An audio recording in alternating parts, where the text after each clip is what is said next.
Hello everyone, welcome back, and today we're going to be covering the Stranded Ship for the 80% tutorial of Specter of Torment featuring the Bounding Soul. Now, as I may have mentioned before, Stranded Ship is possibly the most darkness intense stage, to the point where we have more strats than we have mana that we can do with at this point, and purchasing the extra darkness wouldn't save enough time throughout the rest of the run that it would warrant buying it before we enter this stage. This is strictly speaking that you feel like being as optimal as possible. What you care to do throughout your run to make it more survivable is up to you. If you feel like purchasing more health, more darkness, or getting other curios, then you certainly have the option to do so. I'm just saying that if you're trying to follow the most optimal route, that includes not picking up a 5th darkness. Now, of the many benefits that are on this route, we are using the Bounding Soul to one-cycle the Bifrost broodmother. This kill is a little tricky, but with good placement on your volley of souls, you'll actually get the kill down really consistently. And if you feel like saving a couple more frames, there are ways to do that. Basically, every trick in this stage has an easy way and a more optimal way of doing so. And coming up, I just want to prove that it is possible to do this trick, this room, the first time you enter it in this way. It is extremely difficult, not because it's hard to do either of the tricks, but doing it on your first try, that's typically what people will struggle with. And as I've mentioned before, this stage has been routed to be very tight on darkness. Thank you, Azulag, who found ways to cut uses of certain bits of mana and save it for other spots in the stage. It'll always work out that you have just enough mana to do this Judgment Rush here, and this is the last really useful spot that you want to be using Judgment Rush. And there is a low % way of doing this room that doesn't involve waiting. You can do it fairly quickly, and I did go over that in Stranded Ship. My previous series of tutorials toward the end were very much optimized. Even now we're still doing a lot of stuff that's in the Skeletal Entry route. That said, my current route is what I am most comfortable with and what I do to most frequently get top times with ease of execution. That said, this kill, just like I said before with King, this has gotten way harder to do. It's extremely precise, and you can actually kill him before he even starts moving, which beats out the Skeletal Sentry time. It's crazy how optimal Bounding Soul kills have gotten.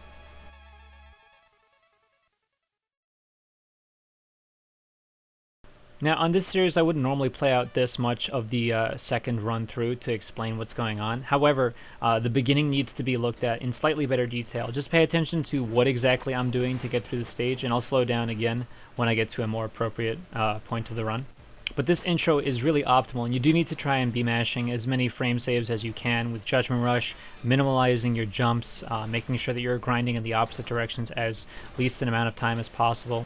And that's because there is a frozen slime that actually has a global cycle in this stage, and we're fast approaching him. So we'll slow it down right here.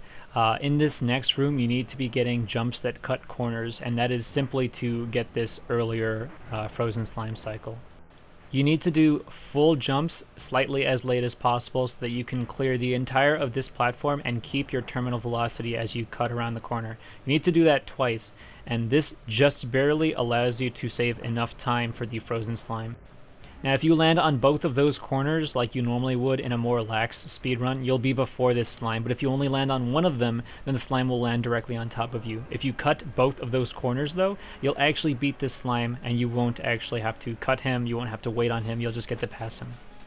Now, the next trick we're going to talk about is the Bifrost broodmother quick kill with Bounding Souls. Take a good look at the floor. The floor tiles are being separated by very thin black lines.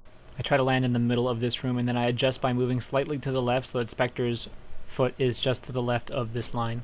As the broodmother approaches, you're going to wait for her to get as close as possible, jump, and then hit her when her beak is basically about to run into you.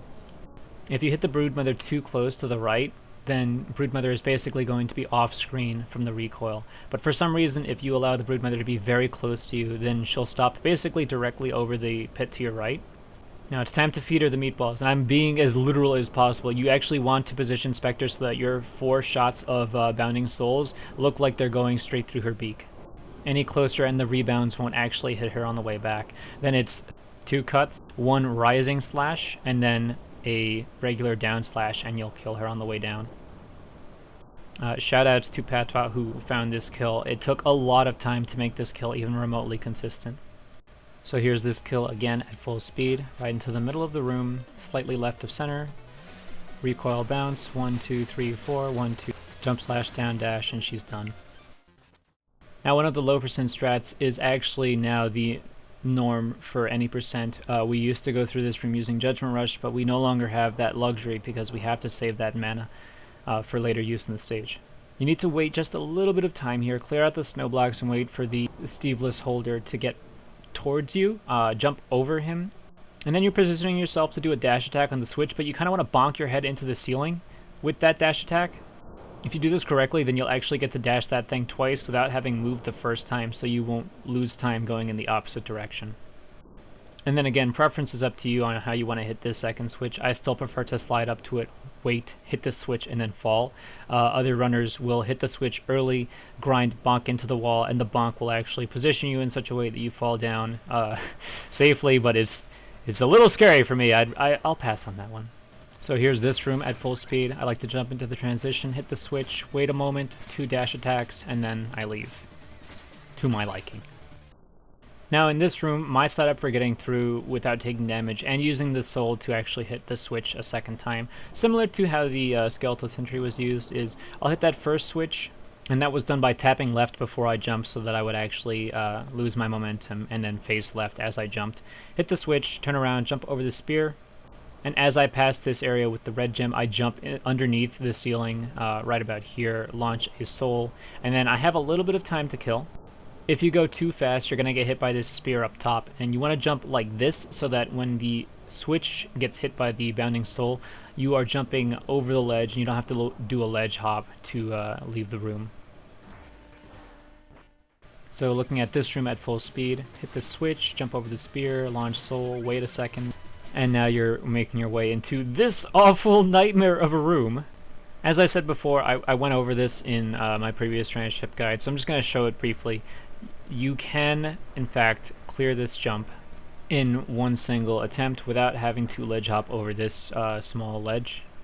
But then most importantly, you can also clear this switch on your first attempt without getting stuck on anywhere else. It's, for some reason, way more difficult to do your first time through than when you sit here and practice it. So yeah, this room at full speed, 1 jump, and 1 attempt. Now as for this next room, this is actually where we're going to be using a little extra darkness thanks to a Zulag. If you land right here, and you don't move very far at all, you can launch a soul.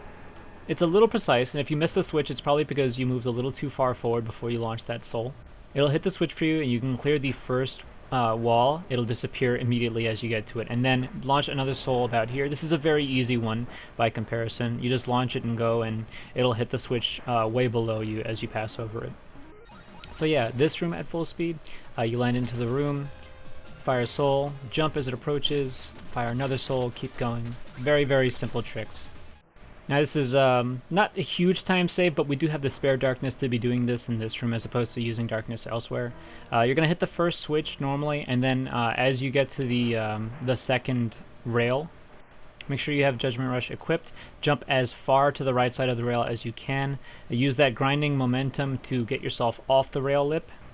Catch yourself with a Judgment Rush stall so that you have the ability to move to the right again, and you'll barely have enough walk time up the wall that you could jump and grab the ladder before you're too far away to grab onto it.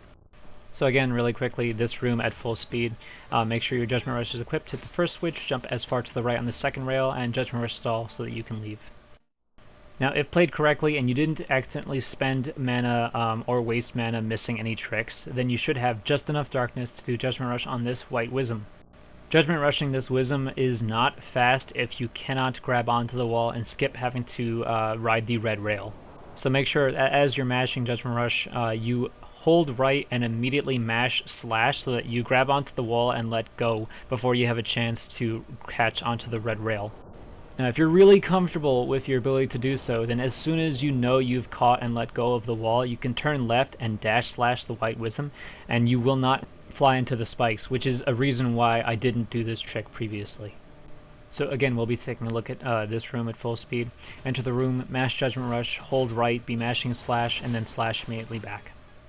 And now the last thing to really worry about is the new Polar Knight kill, which is absolutely ridiculous. It's extremely precise, and there's a lot of ways it can go wrong. As of recording this tutorial, I'm still practicing this kill myself. You start the fight by jumping as soon as you have control of Specter. You want to do a short little hop, and then you're going to hop again.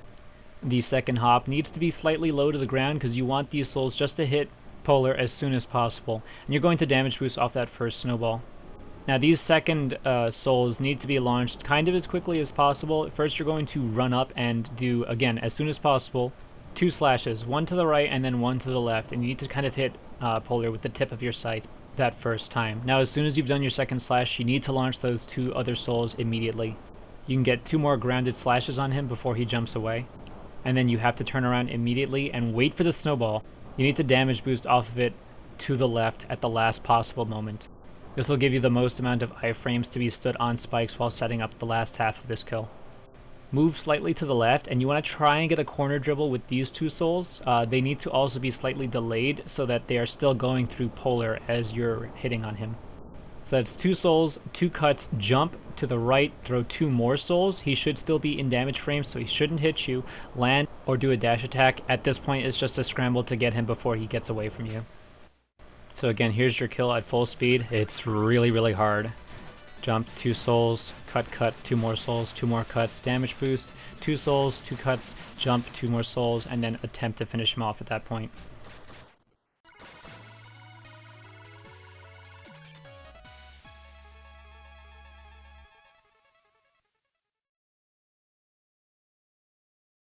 I highly encourage that you watch that kill again and again if you're going to practice it. It's the optimal kill. It's pretty difficult. There are easier ways to go about it, but don't worry.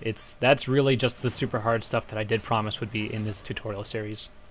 So thank you for watching. You guessed it. You've done all the night stages. That means we have our good friend Black Knight to see. The Tower Ascent awaits us. Till next time, stay spooky.